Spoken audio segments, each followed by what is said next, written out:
So let's go through this. There are basically four principles to leftism. Essentially four principles to leftism. The first and most important principle of leftism is that equal outcome is the only value. Not equal opportunity, equal outcome. The only thing that matters is that everybody ends up in the same place. The idea here is that the world is an unfair place. And there are some of us who learned that in kindergarten, that life is unfair, and then there are people on the left who just don't seem to care about the fact that life is unfair. Because life is unfair, they say that it's our job to correct the unfairnesses of life. And not just when there's societal unfairness, when somebody's actually being discriminated against, which we all agree we need to do something about, but when we are talking about actual imbalances. I mean, when the Declaration of Independence says that all men are created equal, it doesn't actually mean that all men are created equal in their abilities. It means all men are created equal in their rights. You know, obviously, there's some of us who are smarter, and there's some of us who are dumber. You know, there's some of us who, like me, who are never going to play in the NBA. I'm 5'9", I'm Jewish, and I can't jump. You know, and no matter what I do, that will be the case. And that inequality is not inequity. The left identifies inequality as inequity. They are the same thing to folks on the left. For people on the left, if something is unequal, that means some great injustice was done. And when you look at that with any sort of rigor, you realize how silly that is. I mean, the same argument. So, for example, they will say that in Ferguson, Missouri, a disproportionate number of black people were pulled over for speeding in Ferguson, Missouri. Clearly, this was evidence of racism on the part of the Ferguson Police Department. Well, if you say, well, 90% of the players in the NBA are black, is that evidence of racism in the general manager's office of the NBA? Clearly not. But the idea, just because there are two unequal numbers, does not mean that somebody is being victimized or that there is a victimizer. It's possible that black folks in Ferguson tend to speed, which, by the way, is the case in New Jersey, where there was another one of these issues several years ago, and they did statistical sampling. What they found is that blacks were actually being under-arrested for speeding, that black folks were actually speeding at a higher rate of speed. But again, anytime there's an imbalance, there's a need by the left to fix cosmic injustice. So if one person has $4 in a room and one person has $1 in a room, the view of the left is that somebody who has $4 must have done something to screw the guy with $1. Because equal outcome is the goal, not equal opportunity. And this is actually really counterproductive for folks. Because this is why you hear so much now about income inequality. Income inequality is the stupidest term you could possibly come up with. Income inequality is a complete waste of time as a political issue, and you shouldn't fall into the trap of even discussing it, because the truth is that any good person is not really worried about income inequality. Any decent person is worried about poverty. If you're worried about the rich guy and not the poor guy, then why? What did the rich guy do? Just because he's rich, does that mean that he chained somebody to a desk somewhere or put them to work in a slave mine? It just means that he engaged in more voluntary transactions of worth than the poor guy. So I'm worried about the guy who's impoverished. I'm not worried about the inequality. But folks on the left, because equal outcome is their goal, not prosperity, equal outcome, they would rather have everybody equal in squalor than unequal in wealth.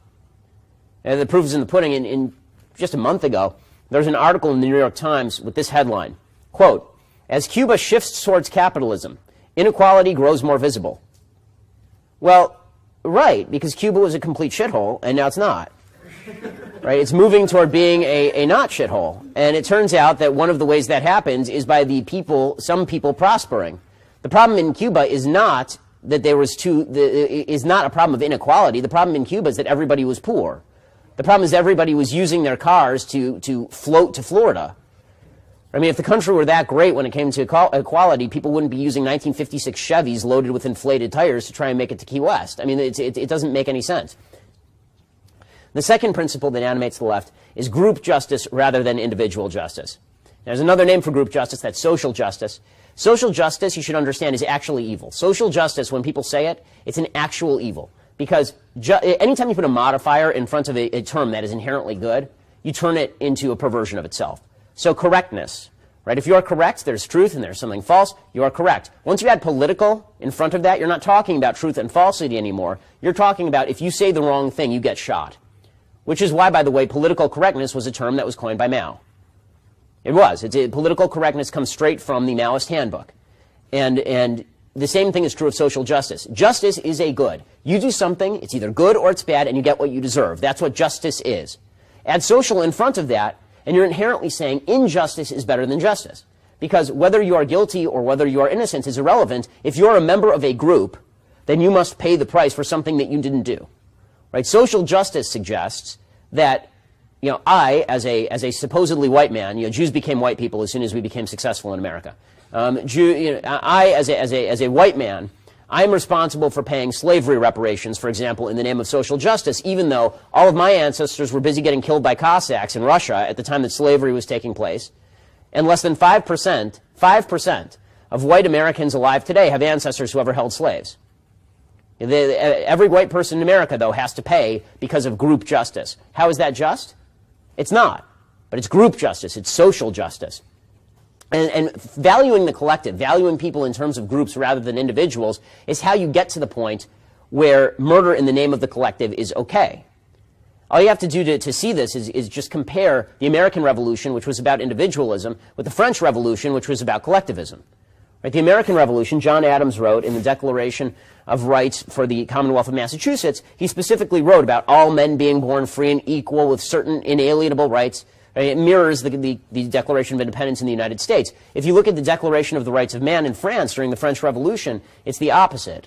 The 1789 Declaration of the Rights of Man says, the principle of all sovereignty resides essentially in the nation. No body nor individual may exercise any authority which does not proceed directly from the nation. It says law is the expression of the general will. So the collective always rules the individual. The group always rules the individual. And because the group always rules the individual, and because the group is always, this is a very utopian view of the world. Because, see, the left doesn't believe in individual justice or that it can be achieved, but group justice can be achieved. But to pursue group justice is a utopian vision. You have to have this utopia in your head. Well, if the group is more important than the individual, and the individual is in the way of progress, just steamroll the individual. And that's why you end up with communism killing 100 million people. Because the bottom line is that if you are seeking equality of outcome on a group level, and somebody is an outlier, well, they're standing in front of the machine, and they have to go. Individuals are either tools of the regime or they are obstacles to the regime.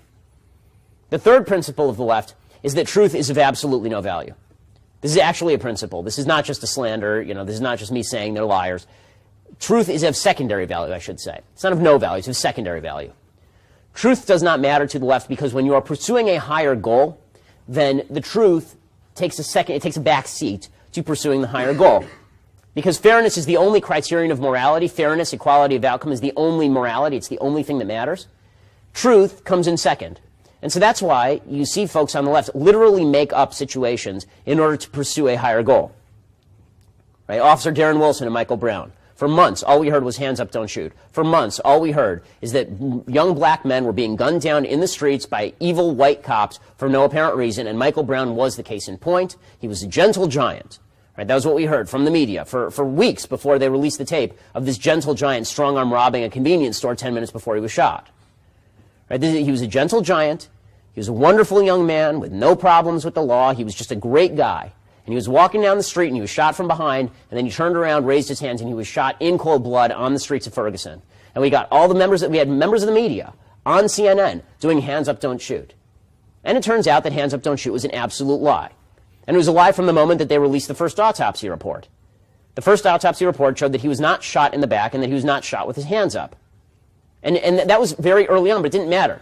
It still had to be pressed forward. And the idea was, well, that may not have been true, but it backed a larger truth. You can't base a larger truth on an actual lie.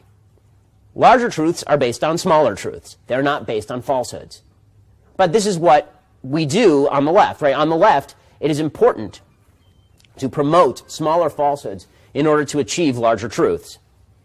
And so, for example, what you will hear is that women are put upon in American society, which of course requires massive government interventionism. And in pursuit of that, you will hear people cite the statistic that supposedly 1 in 4 women on college campuses have been raped. That's a nonsense statistic. It is not true. It is an absolute falsehood, unverified by any scientific sampling ever done. The rate is significant, by the way, and you can tell this empirically by the fact that if parents actually continue to send their children to a place where 1 in 4 of them have a chance of being raped, they are the worst parents on the planet.